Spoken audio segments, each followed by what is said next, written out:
We're going to talk about the First Amendment and how the current administration and everything that Trump is doing, how it violates the First Amendment, but more importantly, procedurally, what's going on. Before Trump got into office, when the First Amendment was violated, it was because A, somebody spoke something, whatever it was, and B, they were punished in some manner for speaking. Okay. The current administration not only does that, but has gone to great lengths to intimidate, stop, defund, and investigate all kinds of manners of the apparatus which people use to get the word out, to use their First Amendment rights in order to shut down freedom of speech. That's the goal.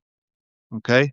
So, what do we have? I mean, let me give some examples, and I'm just going to give a few. So, first, you know that Don Lemon got arrested, right? A judge essentially threw it out and said there's no violation of law. But of course, Pam Bondi, who doesn't do what seems anything in accordance with the law and only does what Trump tells her to do, has ordered or did order the arrest of Don Lemon. Why? Well, they make up charges, which is what they always do.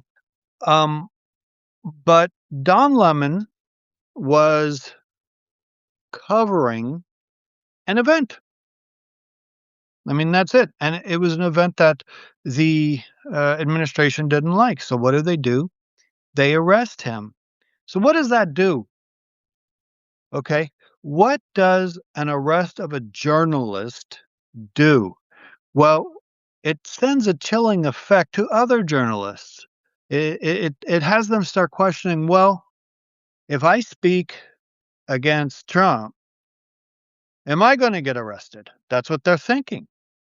And well, thankfully, there are a number of journalists that still report news as is, and especially the independent media, such as, Midas Touch and so forth. There are a vast number of journalists that have capitulated to Trump and have toned down anti-Trump or the facts as they exist. I want to ask you, when was the last time you saw a protest against Trump on national news?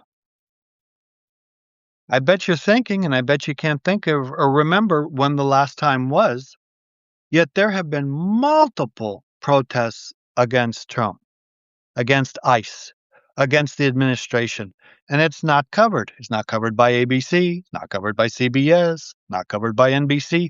You have to go on the independent media, which yet is not controlled, although Trump is trying, which is why he arrested Don Lemon, who no longer is with CNN but has his own independent podcast. He's one of the most visible. And so arrest one of the most visible, and then everybody below will think that they're going to get arrested too. So that is something that is done before the speech occurs as well as after. So, of course, they're violating his First Amendment rights by arresting him, period, not letting him do his podcast. But they're also sending a chilling message to the other journalists to not speak against Trump. And what does this do? It violates their First Amendment rights because they have been scared into not speaking what they want. Let's look at the news broadcasts. Okay.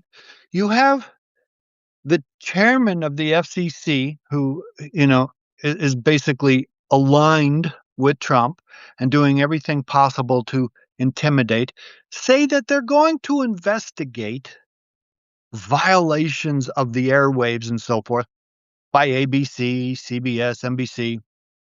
And if it's not corrected, they're going to pull their licenses. What does that do? That makes the most powerful news broadcasts in America fearful that if they say what the news is, if they cover it as is, without toning it down, without not covering it, that they're afraid their license is going to be pulled. They're afraid they're going to be investigated. What about universities? There's been multiple universities who have paid Trump. He has sent ridiculous demands because of your violation of the First Amendment. He says to them that they're violating it because of your violations of the First Amendment, religious freedom, and so forth. You need to pay the White House, $20 million, whatever. And a lot of universities have. They figure that it's easier to just go along with him and pay these fees rather than fight it, like Harvard. Okay, Harvard's fighting it. Hopefully they're still fighting it. I haven't seen them in the news lately. The universities cannot just bow down to this. I mean, I think the last the last bribe or whatever you want to call it to Harvard was $1 billion. So not only is he using this to shut down universities, which are, one of the origins of free speech. I mean, that's all they normally do because they have students that are learning about the political system and so forth. But they're, on another note, the pockets are getting aligned by, you know, taking this money because of supposed violations. Okay.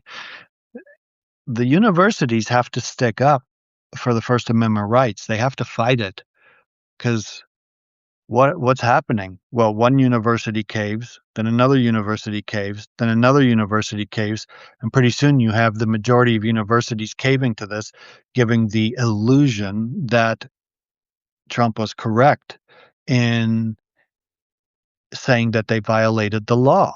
Okay, freedom of religion. What else do we have? Well, of course, in Minneapolis, ICE, under the direction of Trump, decided that they're not going to let people peacefully protest. What have they done?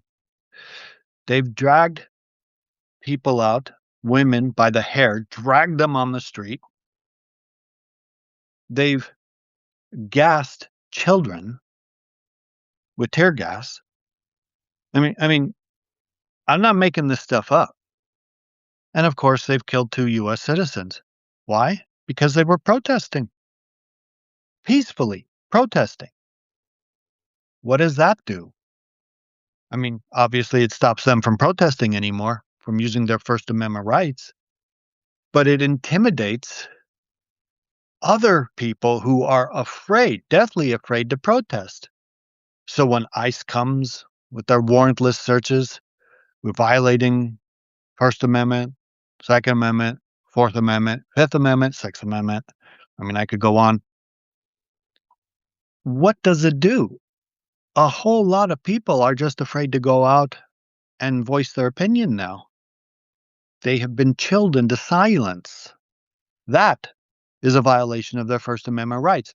Not just the people who actually were either killed or tear gassed or beaten or improperly taken or detained, not just them, but the other people on the other side who are now sitting afraid to do anything, afraid to say anything. It chills the First Amendment of America. Okay, that's what's been happening. What about other ways that Trump has done this? He defunded NPR.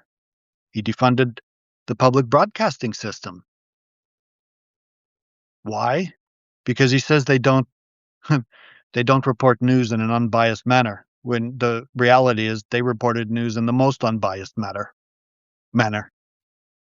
So what does that do? That just shuts down a lot of the news that reported valid, accurate, true news. It just shuts them down. Okay? So you can see that there are a lot of different avenues that Trump is using to stop First Amendment speech. What about the suit against the New York Times? Okay, you have print media. Okay. And just just as a side, that complaint had 80 pages of baloney. Seriously. And it had all kinds of adoration statements for Trump in a lawsuit. So the judge basically said, cut this down and take all this nonsense out. And then they came back with, a complaint that was a third of the size. But the fact of the matter is, we all know that he's not going to win that lawsuit. But what does it do? I mean, obviously, to defend the lawsuit costs a lot of money, time, effort, hiring of attorneys. What does Trump care? He's not coming out of his pocket to prepare all the lawsuits. It's coming out of your pockets, taxpayer pockets. He's using taxpayer money to suppress the First Amendment. Get that. So you have lawsuits against the newspapers who print valid stuff, valid and accurate. And if they have an opinion and the opinion goes against what Trump wants, what's going to happen? It's going to sue the newspaper for defamation or for whatever, they think has been violated or whatever they pretend it was violated. So there's multiple avenues that are being used in order to ultimately suppress First Amendment of America. That's really what's happening here. What else? The Associated Press has been banned from the White House press pool. Why? Because they asked real questions. They asked the questions that every normal American wants to hear.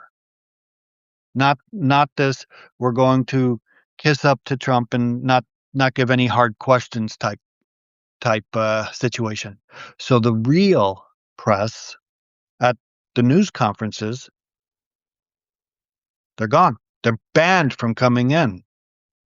Stops their First Amendment rights. And understand that when they don't ask the real questions, that the narrative that the White House wants to spin on everything goes out without being asked the reality of what the narrative is, without being asked the truth of what the narrative is. Okay? The Pentagon has restricted press coverage. And it goes on and on.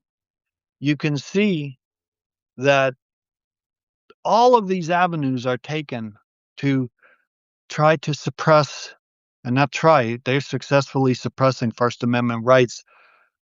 And really the only people that are continuing are the ones that know what their First Amendment rights are, that still go out, protest, that do it in a manner that they try to get the word out, the truth. So the bottom line is that we can't sit and be afraid, although everybody's afraid. I get that. But we have to do what we can to understand that First Amendment in America is being suppressed like it's never been suppressed before. It's never been violated before.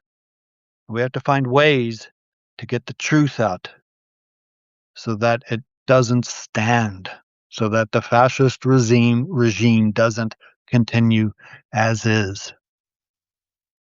There's a reason the First Amendment is the very first amendment. Okay. It is definitely the most important. Not to take away from the other 9 in the Bill of Rights. Don't get me wrong, but it is the most important. Okay? All right, everybody have a good day.